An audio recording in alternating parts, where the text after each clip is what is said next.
We are now in my favorite time of year. It is summer.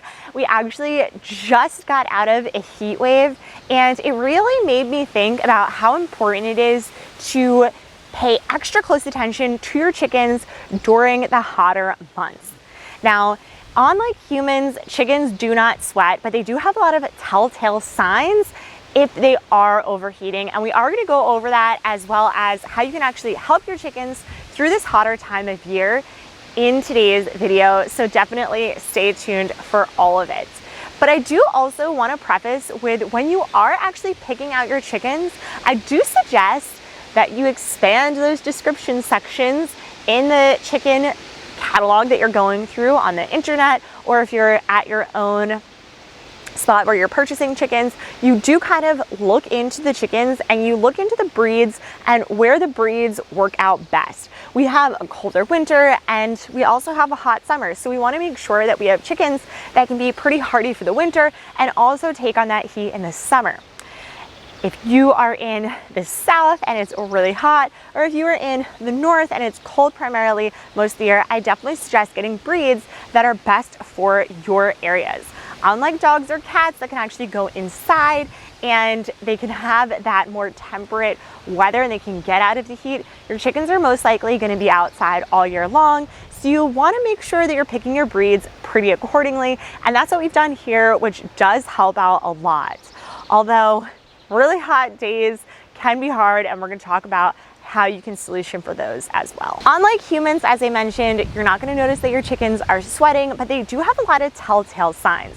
First off, you're going to notice that there's a decreased egg production. They're more tired, moving slowly.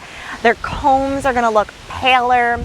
They're going to be panting, and most of the time they're going to be opening up their wingspans a lot more. So as you're going in, collecting eggs or feeding and watering them, definitely look for these telltale signs. The stress of heat can be a lot harder on chickens because they don't have the ability to sweat like humans do and kind of release that heat. So you're definitely going to want to stay tuned for what your chickens are doing.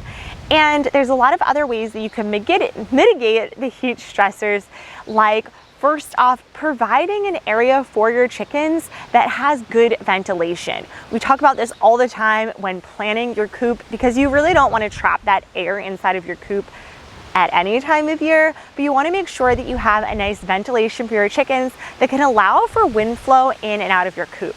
We have a nice back door that will open up, especially in the summer. It has a nice awning so the rain can't get in. It's a really windy day right now, so they're probably really enjoying that right now. But if you don't have wind on one of those really hot days, one of those stagnant heated days, you can offer fans for your chickens. Just make sure that they're high enough that they can't actually fly into them and they aren't going to go by any of those power cords. And you can offer up different ways for air to flow through your coop. If it's really, really hot and you're noticing that your chickens are having a lot of stress, you might also want to bring them indoors or have some type of air conditioning that can really provide a good airflow for them so they can cool off and come back to their new net normal. Now we have an outdoor run that is fenced in, so wind can always be coming in and out. In that area, we have a nice shaded area, and you always want to be providing shade for your chickens. If your chickens do free range, make sure that there are trees in the area that provide a good amount of shade for them to go under. You'll notice that your chickens love to go under these natural shade resources, and you might want to plant some trees right next to your coop or your run so that they have some natural shade as well. When choosing a shade cloth, you're going to want to go for light colors that don't actually attract heat in. This way, they're actually having a nice cool spot that they can hide from the sun. Inside of your coop, you want to have that ventilation point. All throughout the year, you want to have ventilation, but you especially want to make sure you do it in the summer so that there isn't just stagnant air sitting in their coop, and you're able to let some of those smellier items in and out of the coop so that they aren't staying in there as well. I've mentioned this before, but we have a very large water tub that we store all of our water in. During the heat of summer, as well as other times in year, you always want to make sure to provide your chickens with enough free water as possible. During the summer, you want to make sure to be refilling that water so that they have nice fresh water. It can be nice and cold for them when they come out to it. They will love the cold water. Make sure that you're providing multiple water stations throughout your coop so it's really easy and accessible for them. For us, we have a very large water tub, so we make sure to have multiple different spigot points for them to drink out of. This way, they're never kind of competing or challenging to get into that water source, and they have a nice clean water source that they can be getting to. You want to make sure that you're offering them enough water, and if it's really, really hot out, you might want to be adding electrolytes to their water to help give them a boost of energy and hydration for that really, really hot summer heat. Let's talk about feed. You can be changing up your feed routines during this time. I suggest if you do 1 or 2 feedings during the day, that you offer them at cooler points in the day. First thing in the morning, towards the end of the night. We offer free feed for our chickens, so we're always making sure that they have enough fresh feed for them. We use NatureServe chicken feed. It is packed with all the nutrients that they need to create healthy laying chickens, and we also use it when they have chicks. But some supplemental foods that you can add to help refresh them during the hotter months is giving them foods that are going to have extra amounts of water in them. Things like cucumbers or watermelons are going to be a chicken's favorite treat. You can also take these and freeze them and offer them up frozen to your chickens.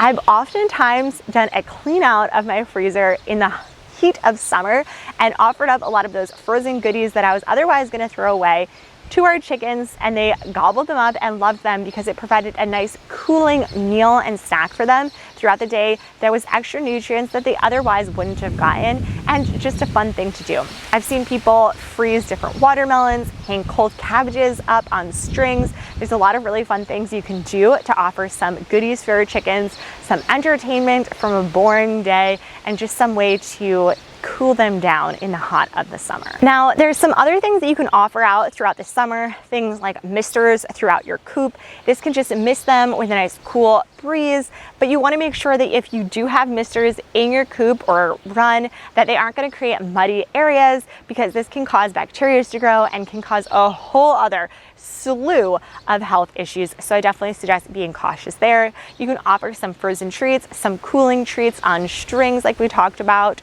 or just some fun ways for your chickies to chow down. And something that we've talked about a few times on our YouTube channel is actually offering dust baths. Dust baths are a great way for your chickens to stay clean. They will just go ahead and go into a nice dusty section within their run or their free range area, and be able to give themselves a little bath. What this does is it's going to smother any of the bugs that are on them, and it can also be quite cooling for your chickies. So I definitely suggest, if you haven't watched any of our videos around dust baths, that you take a look and you try to find your own way that you can offer this up for your chickens. Our chickens are always in and around their dust baths because they do like it, and especially in the summer when they have that drier dust that they can go into. Now, as I mentioned before, these are just some really great solutions that you can try, but if you notice that your chicken's having a really, really tough time, I definitely suggest looking into some other ways that you might want to contact someone in the medical field in order to help your chickens, because you do want to make sure that you quickly can get to their help if they need it. You might also want to bring them inside if it is a really, really cool day, or inside of a garage space that is much cooler. Best of luck throughout this summer raising your backyard chickens. We can't wait to keep sharing more content around chickens and gardening, and we'll hope to see you there. Thanks for coming. See you next time. Bye.